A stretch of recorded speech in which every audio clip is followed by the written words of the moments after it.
once again working on Alphonse, full guy in armor.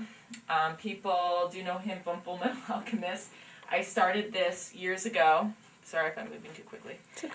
But I started this a few years back, and it was actually one of my first attempts to really work with Wonderflex, and on such a large scale, because I mean a full body of armor, and it's huge. The character is a big character, so a lot of people in real life aren't that big, because he stands like almost 7 feet tall, so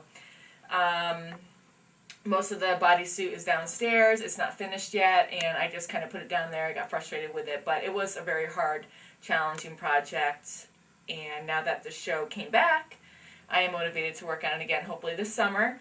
But yet again, this is Wonderflex. I just molded different panels, and now with all the other projects I've worked on, props and clothes, it's just I can definitely touch this up a lot better.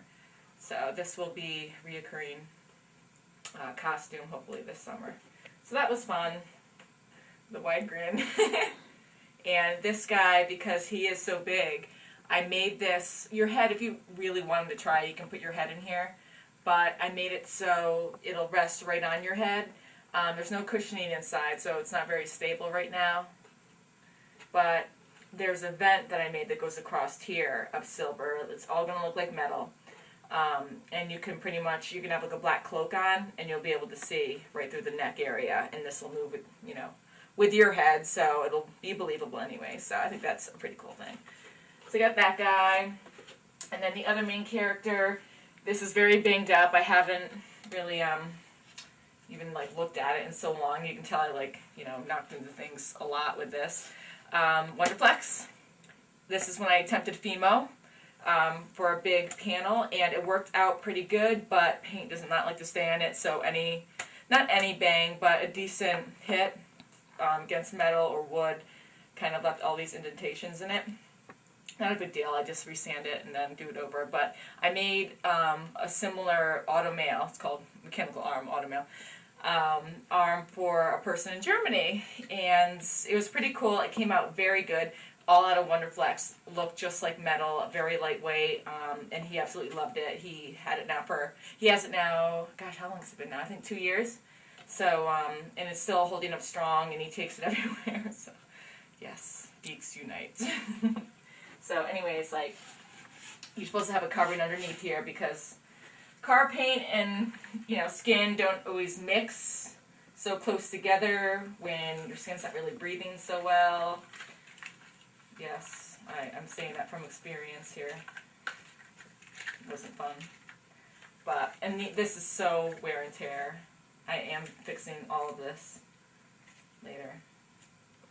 But some of the fingers are made out of Fimo, which I will, I'll do that again just because I love the Fimo. It's very good for the fingertips. And it sounds like metal too when it goes against a hard surface. But the other parts, I kind of lost some of the Fimo ones, so I quickly made certain ones out of Wonderflex very quickly. Didn't really sand them down, so they're a little rough. I'll redo those. And then this you can fuck in here, but I'm just showing you quickly here. So I won't get too crazy about it. And then I usually go through here and pull it out, but whatever. And then the other finger. Other way around. 1 second. Again, 1 second. There we go. Okay. So, and it does stay up pretty good once you have the cloth all the way through, because then it fits my arm pretty snug. But yeah, so I got. And I have the full arm. It's downstairs, but I'm too lazy to take that out right now. And I need to remold that as well. So the arm is a bit big on me now. But it's cool. It's very durable, very lightweight. Fingers coming off. So, I like the noise. Pretty cool. Do you want me to go up close? Oh, that's what the zoom is for.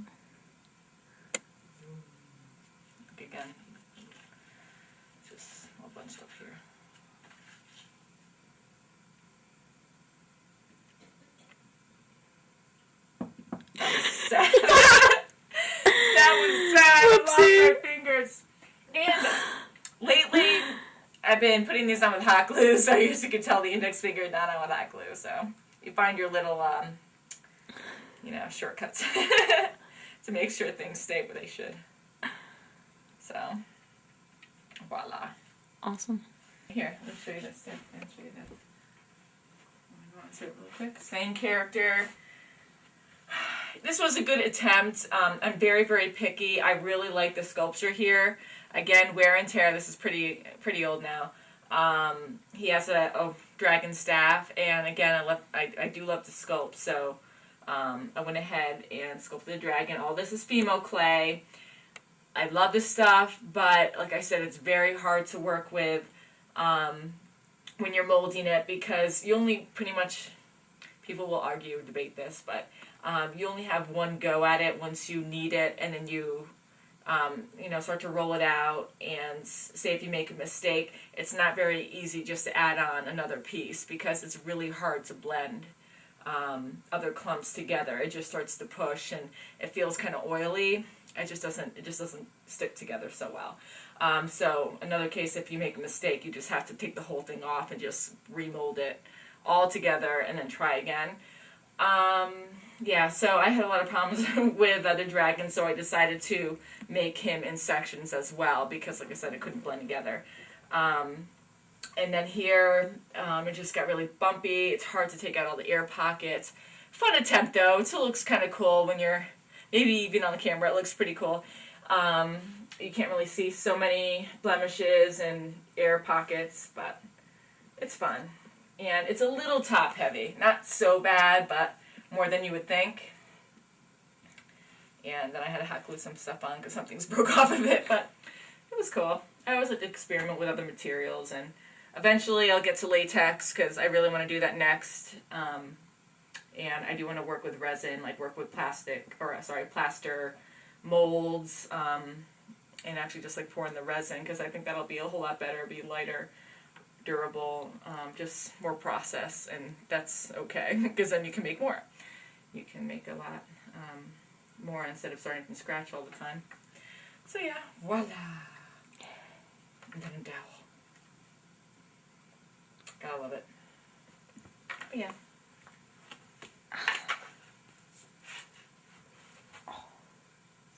Stretching. Stab. Slice. Waterbed slice. Waterbed